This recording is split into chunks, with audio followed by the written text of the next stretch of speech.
Сәлеметсіз бе? Автокөлік денсаулығын күту арнасына қош келдіңіз. Ақырғы бейнеге адамдар көп дау көтерді. Яғни жеңілдетілген несие бар, бірақ та көлік жоқ деп. Немесе көлік бар, несие бермейді деп. Мінекейіңіздер.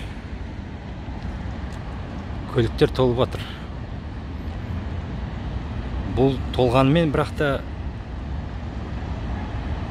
бұл еркін сатылуда емес, себебі бұл көліктер, көріп отырған көліктеріңіз сатылып кеткен көліктер.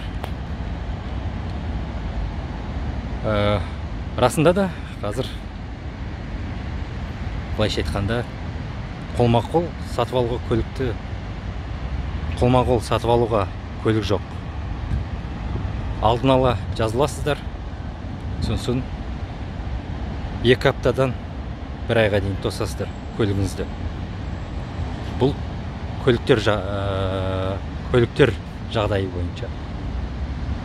Ал несие жағынан айтарым. Несиеде қазір тоқтап тұр бағдарлама, себебі ақша таусылды. Бірақ та сіздерге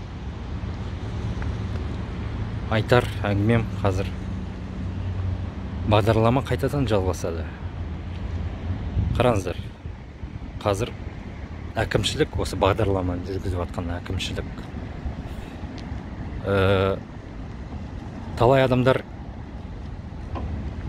несиеге арызын жазып, бірақ та алайын деп тұрған жоқ. Содарды өшіріп тастайды. Сонымен қатар несие алғанда адамдар несиелерін қайтарады, қарыздарын. Сонымен сіздерге ақпарат: қыркүйек айында несие бағдарламасы қайтадан жалғастырылады. Қыркүйек айында, тамыз айының аяғында, немесе қыркүйек айының басында. Сосын тағы да қазір жағдайлар шығып жатыр. Сіздерге ақылын берейін деген. Қазір көп кейбір адамдар айтады, дилерлер, яғни көлік сату орындары алдын ала ақша төлеңіздер дейді. Бір бөлігін 10%, 20%. Бағдарлама ережесі бойынша бұндай істер заңсыздық болып есептеледі. Бағдарлама алдын ала ақша төлеуді көздемейді. Сондықтан егер де сіздерге бір дилер сөйтіп айтса, одан немесе кетіңіз, немесе айтыңыз, бұл заңсыздық, себебі заң бойынша ондай жоқ. Бұл бір. Екінші мәселе.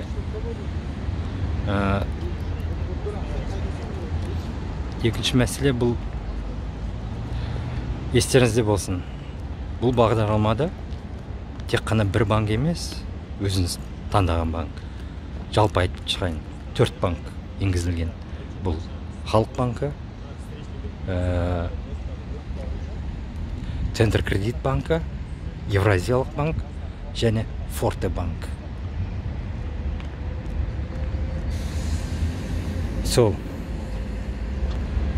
Сонымен қатар, егер де бір банк сіздерге айтса, гарант, сіздің жалақыңыз жетіп тұрса, соның өзінде тағы да бір гарантты сұраса, бұл да заңсыздық.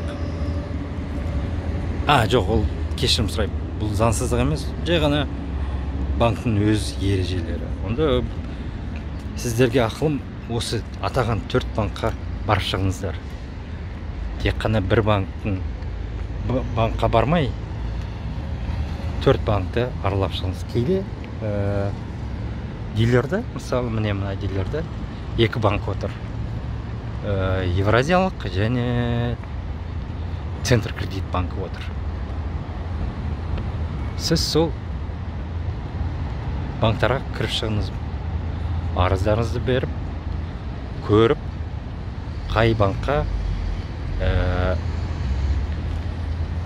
айлық төлемі жоғары болады, қай банкқа артық төлемдері аз болады дегендей. Соның бәрін ойлап, қарастырып, асықпай шешім қабылдайсыздар. Айтарым сол сіздерге. Яғни 4 банк бар.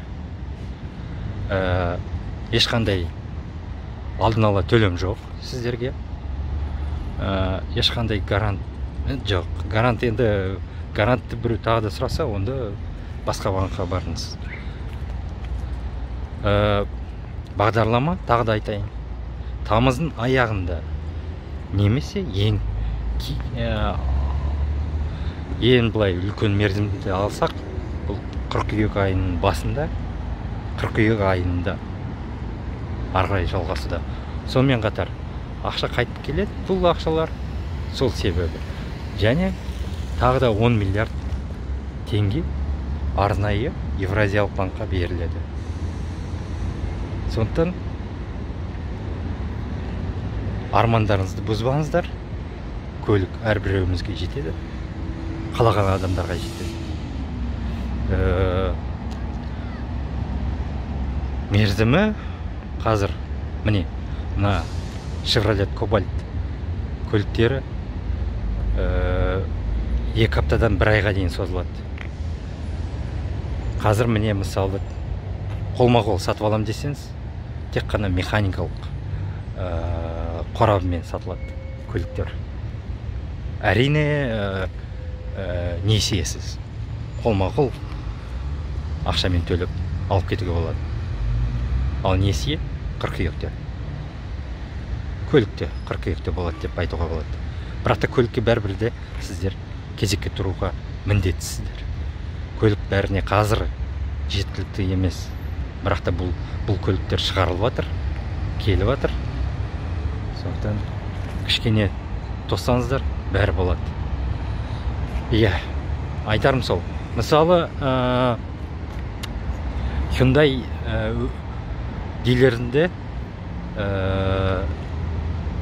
көлікті тосу уақыты жарты жылға дейін созылады. Ойлаңыздар, жарты жылға дейін. Сол.